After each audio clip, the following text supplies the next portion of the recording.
কি এটা কইয়া আমার কথা শেষ করি নাই। আল্লাহ পাক রব্বুল আলামিন বলেন, يا أيها الذين آمنوا لا تأكلوا أموالكم بينكم بالباطل إلا أن تكون تجارة عن تراض منكم ولا تقتلوا أنفسكم إن الله كان بكم رحيما ومن يفعل ذلك عدوانا وظلما فسوف نصليه نارا وكان ذلك على الله يسيرا।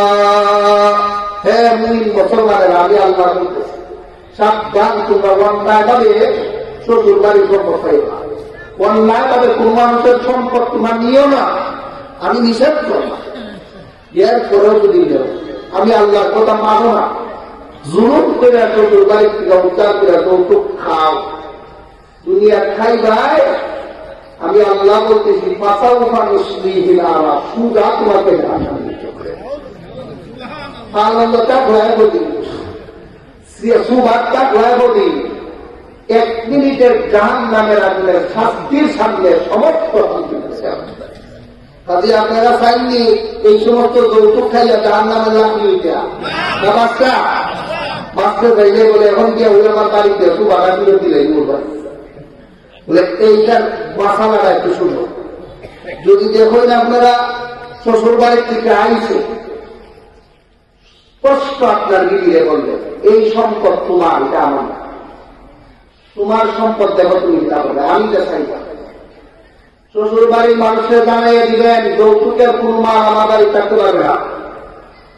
এরপরে যদি এরা আনন্দ চিত্তে মাফ করে দিলায়, এটা আপনার তৌবা হইল, কিন্তু সামনের থেকে এইভাবে তৌবা হইল বলে আইন নামাজ তৈরি করি, এটাও চলছে না। সামনে থেকে কঠোর হতে হবে, আমার বাড়িতে আমার দিদি ছাড়া একটা সুতা হবে না। এভাবে কঠোর আইন করার পরে মাস 6 মাস 7 মাস 1 বছর করে যদি বাপে তার মেয়ে খুশি মনে 2 টাকা দেয়, একটা শেয়ার দেয়, এটা তার ব্যক্তিগত ব্যাপার, কিন্তু তখনও আপনার দেয়ায় কোনো আশি থাকতে পারে।